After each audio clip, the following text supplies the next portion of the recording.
Top of the morning, Dan and Amy. The fall of Kabul, the catastrophic withdrawal, the failure to evacuate American citizens, permanent residents, legal permanent residents, as well as Afghan allies. That is still ongoing, the effort.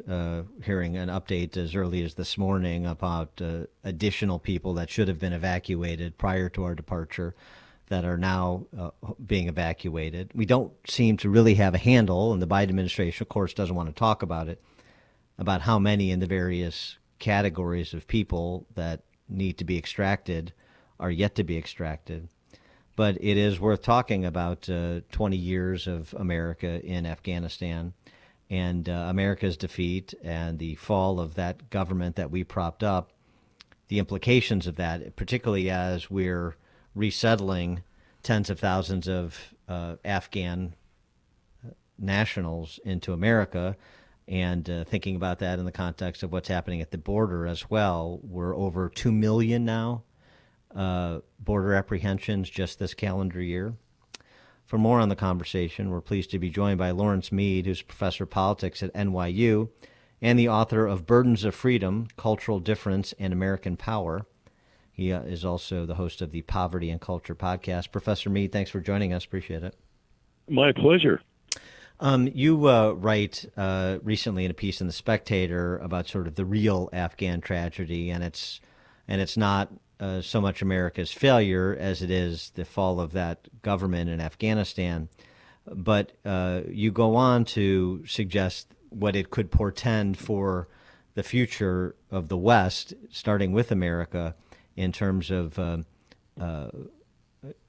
America being resettled with people, legally or otherwise, who don't believe in sort of the principles of a free, pluralistic society. Yeah, that's true. I think the really serious defeat in Afghanistan is from the government. The really striking fact about Afghanistan is that the government really never controlled the territory. And the United States was able to control outcomes as long as we were present on the ground. But as soon as we said we were leaving, then the whole situation collapsed like a house of cards. And that is the really striking fact. I mean, this would never happen in a Western country where the governments had much more authority and they control their own territories. Afghanistan, they never really controlled the territory. The country was really governed by warlords with a merely local authority, and it never really had control over the entire country. And that is what allowed the Taliban to come in and challenge the government. So that is the real defeat here. And I don't think there was really a way to avoid the kind of collapse that we saw.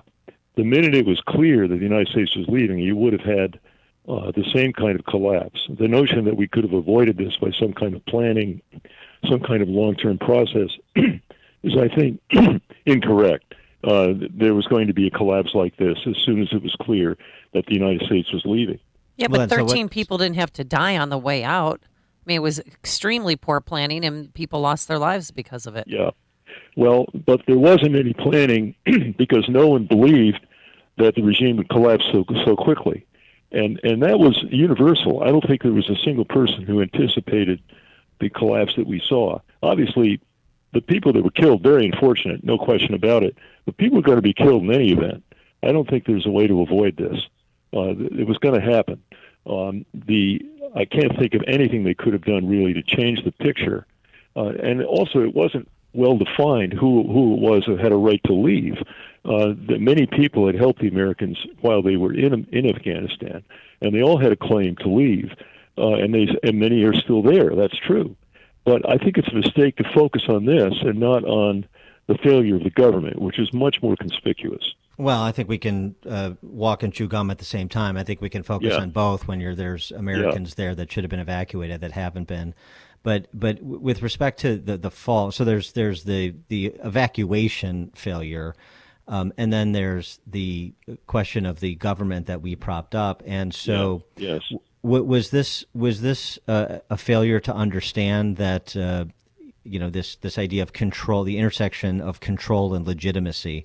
If you don't have legitimacy, it's difficult to Correct. to exercise control, and was that the problem? We didn't I think appreciate so. that the government we Yeah. were supporting didn't have legitimacy No. among its residents.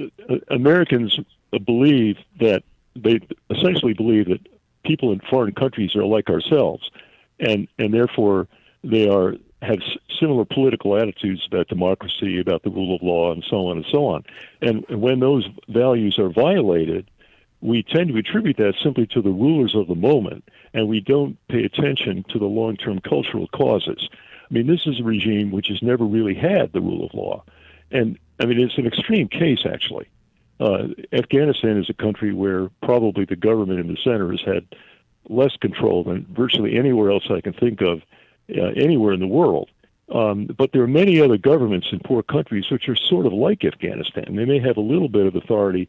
They control the capital city, but they really don't control rural areas, and they don't have a lot of standing in their own society. And that reflects the culture of these countries. It's not clear that you could avoid it as long as this culture is dominant. I mean, in these countries, typically people are loyal to their own family, to the tribe, to the locality, but they don't have a broader sense of commitment to the whole country. There is no notion of a civic identity. That simply has never penetrated in many of these countries. We take that as normal. We don't appreciate how unusual it is. Well, And so, does that argue against foreign aid and IMF loans and World Bank interventions and so forth? I wouldn't go quite that far. I think we still have an interest in maintaining government in countries that are weak, and the aid programs you mentioned could be helpful. So I'm not against all American involvement, but we have to realize that we really can't turn these countries into Western democracies. That isn't something that's going to happen. I mean, the only important case of a country that was taught to be democratic is India. The British controlled India for about 200 years, and in that time they were able to install a number of Western institutions. They have elections, they have a judiciary, they have a serious military. I mean, India is a serious country. However, it was created by the British. It wasn't there before. It was a bunch of states in what is now India, but they didn't really have an overall government. The British created that, but that is not normal. In most of these countries, the government at the center doesn't have that kind of authority. And so they would face a situation like Afghanistan. In fact, in many of non-Western countries in Asia, you have insurgencies that are going on in rural areas where movements are seeking to question the government. They don't have enough power to take over, but they are creating chaos at the local level. And that's also true in Africa. And the governments really don't have the capacity to stop it. They don't have authority to control their own territory. So does this argue in your mind then for an agnostic approach by the United States with respect to other countries' leaders and governments, and use people, then those regimes transactionally for our immediate interests? I think that's a fair way to put it. The most important interest that we had in Afghanistan was actually to prevent terrorism of the kind that happened in 9/11. That movement began in Afghanistan. So that was the reason why we initially toppled the Taliban government as it was in 2001. But we never really had an interest going beyond that to try to create something more like a modern country. And what happened was the American mission against terrorism slowly changed into something where we were trying to build up the army and then the government. We were trying to make it a more capable government. And that really isn't possible in the time we're talking about. I don't think that there's a whole lot we could have done to change the outcome, because the government in the center never really had authority. And to change that would be a long-term proposition that we simply weren't likely to undertake in the first place. Do you ever see a situation, though, where we'd have to send military troops back into Afghanistan? Yes, I think a situation could develop in which our terrorism interest was engaged. I mean, if we found out that there was actually a movement under the Taliban to promote terrorism in surrounding countries, yes, we might indeed have a mission at that point, but it would be very, very limited. It would be aimed at rooting out the terrorist organization, whichever it was. And there are other cases like that. I mean, in Africa, for example, the British and the French have intervened a number of times to protect former colonies from terrorist movements or Islamic movements in those countries. And what they're doing is helping the government stay in power is what they're doing. And we may have to do some of that. I mean, this may be the lesser evil, where we don't do nothing, but we also don't take over and try to reform the society in some overall sense. They're very likely. You write, Western efforts to promote democracy abroad have mostly failed. Our policymakers have simply ignored the cultural preconditions of freedom. That's right. Is there a middle way from the two polls that you presented? And let me just suggest what I think it could be. Is there a way to say, if you have somebody that is, reform oriented and freedom inclined, and they want to do things that maybe haven't been done or haven't been done very successfully, like free and fair elections or like respect for religious liberty, that we can support those efforts in those countries? Yeah. Yes and no. I think a middle position where we support what we might call a civilized autocracy. There are many autocratic governments in the non-West that are more benign than what we saw in Afghanistan. And in that case, I can understand helping those countries to stay in power. But I wouldn't press them to hold elections necessarily, nor would I attempt to install American notions of rights. See, the danger that you have is that if you push that kind of thing, eventually you have chaos. Well, I'm not saying, but I'm not saying we push it. I'm saying if it was pushed internally, that's something we could support externally. Yes. In fact, I would state it a little more strongly. I think the basis for democracy in these countries has to be domestic. It has to come from the bottom up, which is the way it developed actually in Western countries. There have to be people in the society who believe in democracy and rights and so on, and they press for it. Right. But we can't expect, but typically what happens today is that movements for rights get more support outside the country than inside. And movements or parties that want to have Western-style freedoms, they call on the United States to press the government to provide them. See, I think that's a mistake. There has to be a battle within those societies to have Western-style rights. But we can't produce that externally. Yeah, no, I understand that. I agree with that. Yeah. But what are you saying in situations like Hong Kong or Iran? Should we wait for those who are protesting to gain power before we support them, or can we support them surreptitiously? I'm not sure. I think in the Iranian case, which is a good example, there you have a case where the current regime is very much a reaction against attempted modernization by the previous regime.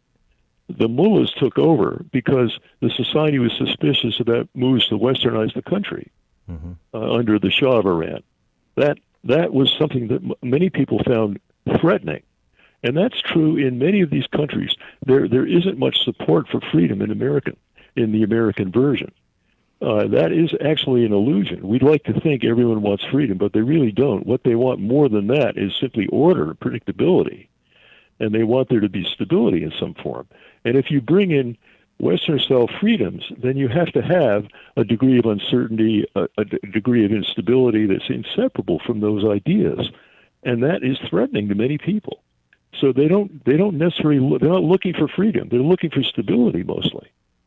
And with respect to immigration, you write about this too, is that those coming over here, whether it's with American assistance like SIV holders from Afghanistan, or it's those just trying to cross the border, you express concern that those coming to this country with no cultural basis in our Western-style representative republic present a threat. Right. Yes, they do, at least in the current numbers. I'm not against all immigration. It's often been helpful to the United States. It produces diversity, which in itself is a good thing in America. But we can't assume that the people coming in have the underlying attitudes that make possible Western-style government.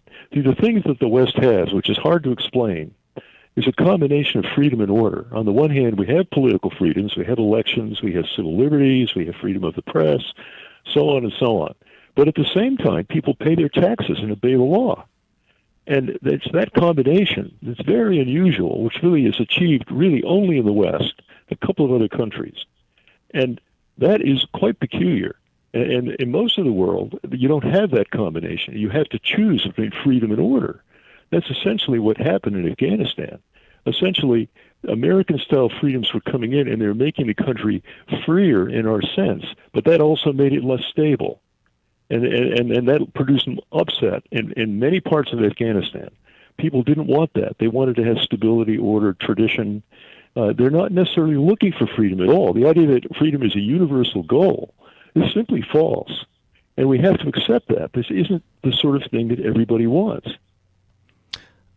No, I agree, but then how does that inform, say, our immigration policy? Yeah, Should we be looking for more Nigerians and less Afghanistanis, less Afghans? I think we have to simply limit the number of people immigrating to the United States. I would cut the number in half. In my book, Birds of Freedom, I set out details about how to do that. What's threatening about the new people is not they themselves are maybe totally deserving, but they're coming in with political attitudes that are much more passive and uncivic than those that our country assumes. And we haven't really understood this because the immigration of a century ago during the progressive era was mostly people from Europe. And as a result, they came in with attitudes much more consistent with the rest of America. That isn't true today. The immigrants are coming overwhelmingly from Asia and Latin America. And these are societies without a civic tradition. You don't have a civic culture in those countries. And when people come in from those countries, they don't bring with them attitudes consistent with American democracy. Now, over time, they learn those attitudes. I mean, provided the numbers are limited, assimilation takes over, and eventually people join the mainstream culture. And that's what has allowed us to absorb immigrants in the past. We have to recognize that today's assimilation problem is much more challenging because the people coming do not come with Western attitudes. And they have to be taught things like, yes, you can step up and you can make statements and you can organize for your own political cause, and that's perfectly okay, and you're not going to be locked up by the police. But on the other hand, you got to pay your taxes, and you have to obey the police when they're behaving properly, which is most of the time. And that combination is quite unusual.